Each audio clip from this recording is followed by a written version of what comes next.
Alright, so I just got done watching WWE Night of Champions live on the WWE Network, and I felt compelled to talk about what transpired tonight.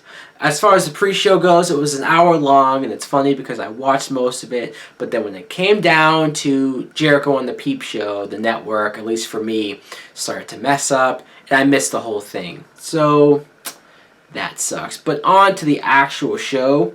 Goldust and Stardust defeated the Usos to win the tag team titles. I was a little surprised by it, but it was a good match. And even though I like the Usos, I wanted them to retain. It's cool that Goldust and Stardust won. I like the fact that, hey, these two finally won the belts back. This time it's as this different type of a team that they are. And I'm interested to see where they go with it. Sheamus defeated Cesaro to win the U.S. title. Great match. I love the match. Cesaro just damn near almost stole the show with the moves that he was pulling off. The back and forth between them was amazing. I'm a little upset that Cesaro didn't win. Not only because I picked him to win, but I said I needed him to win. He needed this win. He needed this title. I don't understand why they gave him that huge win at WrestleMania, but ever since then, it's like they're not willing to let him go to that next level. While they're not willing to let him reach his full potential and become one of the next big things, it's weird how much Cesaro has lost since WrestleMania. But hey, they love Sheamus apparently, because Sheamus never loses. The Miz defeats Dolph Ziggler to win the Intercontinental title, and not only am I not surprised because I picked it, but I have to admit, when those two country guys were out there and all those shenanigans were going on with Mizdow and R-Truth, R Ziggler, which to be honest, I'm a little sick of R Ziggler at this point. It was hilarious the very first time they did it on SmackDown a couple of weeks ago, but now they've done it every single show. It's like, come on, really? So all the shenanigans going on, that's when I started to think, all right, Ziggler's probably just going to retain. But Miz cheated as much as he did, but still Miz won the belt. I actually like the fact that the two of them have been trading wins back and forth, because it makes now, every time they do wrestle, unpredictable. It's almost like this is what they used to do back in the day. They used to have these matches be predictable, and I feel like that's what we got tonight.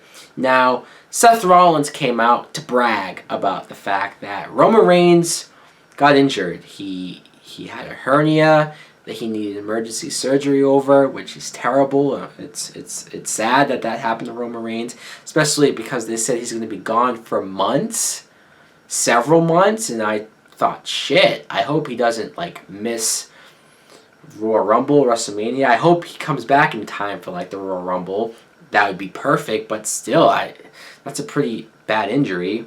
It's almost weird, though, how I was complaining that they had the Reigns and Rollins match on Monday before the pay-per-view. It's almost weird now that they did that, because we got the match beforehand, so in a weird way it balances out. Now, Rollins, he was declared the winner by forfeit. Then he issued an open challenge, which I kind of expected him to do, but I did not expect Dean Ambrose to make his triumphant return. It was pretty awesome. I love that he just drove up in a cab, and he ran down there, and it was a brawl. The match, or if they even were going to have a match, never got started. They just fought. Security came down. I love how first they fought through the crowd, and then Ambrose had to jump onto the security. Got a few more moments with Rollins, and then Triple H had to get some type of plastic handcuffs, and it was just chaos. And I think it was the return that I wanted for Ambrose. It was big, it was a surprise, and it was huge. So I like that segment. Now, Rusev defeats Mark Henry. I can't really say I'm too surprised, mostly because I liked how at the beginning Mark Henry was dominant, and it looked like Rusev just couldn't do anything. But then once Rusev knocked Henry into the steps, that's when his back was hurt, and then he worked on his back and ribs the whole time. And so I like the story that was told. Rusev is still undefeated. I don't know who's going to be the guy to beat him.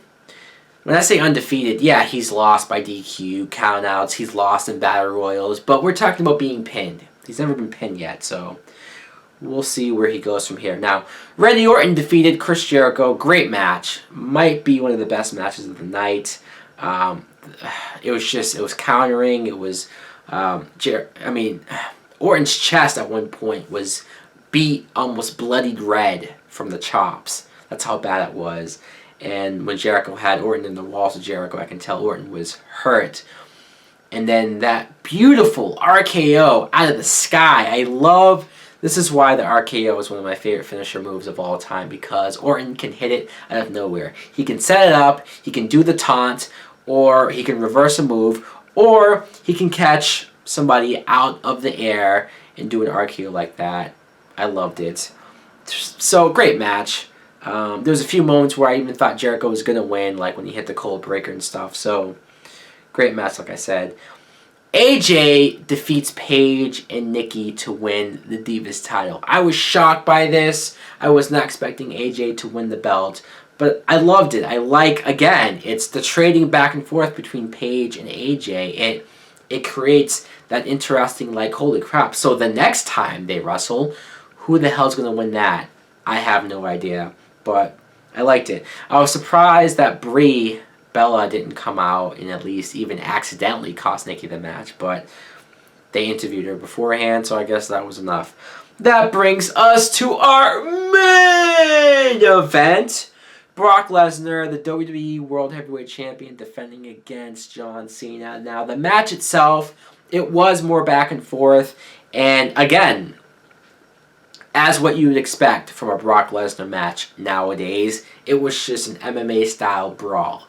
And you're going to get some people who would complain and just bitch that, oh, Brock, he can't wrestle, he just does suplexes and strikes and this and that. And it's like, guys, first of all, watch any Brock Lesnar match from 2002, 2003, hell, even the beginning of 2004. The guy could wrestle. He had some great matches. The thing about Brock now is that he went full straight MMA fighter. So I think for him to come back and be that type of wrestler, that style, it not only reinvents his character and changes him, but it makes his matches seem more real. And I think now that it's for the title, the big title, it just makes these matches feel real and more important. So I enjoy watching Brock do what he does. It was good to see Cena get some more offense in there. I'm a little upset by the fact of them making it look like Cena was going to beat Brock. I didn't really want that. For how Brock, I'm all okay with Cena looking better and getting more offense, but fuck, Brock destroyed him at SummerSlam. So to now make it seem like, oh, Cena was going to beat him, but then Seth Rollins came out, which shocked the hell out of me. It's the last thing I thought I was going to see. I know technically Rollins said earlier in the night that he might cash in, so he telegraphed it, but it's just I either forgot about it or I just thought he was blowing smoke. He actually came out and tried to cash in on Brock Lesnar, which again is something I never thought I'd see. But before he was able to get into the ring, Cena attacked him, so Rollins never officially cashed it in. Cena won by DQ but didn't win the title. And I was a little upset by it because I thought, wow, not only did the ending made Brock look a little weak, but we didn't get a winner. And then as I saw Cena looking upset and disappointed, I instantly thought, wait a minute, next pay-per-view is Hell in a Cell. So we're going to get Brock Lesnar versus John Cena in a Hell in a Cell match. Where it's like it's 90% confirmed and guaranteed. It's obvious at this point. And I'm all for that. For us to get the fuck finish that we got tonight, I'm going to excuse it. I'm going to be okay with it. I mean, one, because it's on the network. It's $9.99. I didn't pay $45 like I used to. And two, it's setting up a bigger and probably better match. Hell in a Cell, Brock Lesnar and Cena in a Hell in a Cell. That's going to be huge. I'm very much looking forward to that. At this point, it looks like Cena is on his way to win the belt back, but hey, who knows? Hopefully Brock does keep it for a little bit longer. Overall, I thought the show was alright. It wasn't bad. It wasn't perfect, but hey, I guess at this point I wasn't expecting a whole lot. Anyways, guys, let me know in the comments below, what did you think of Night of Champions? Thanks for watching. Like and subscribe. Later!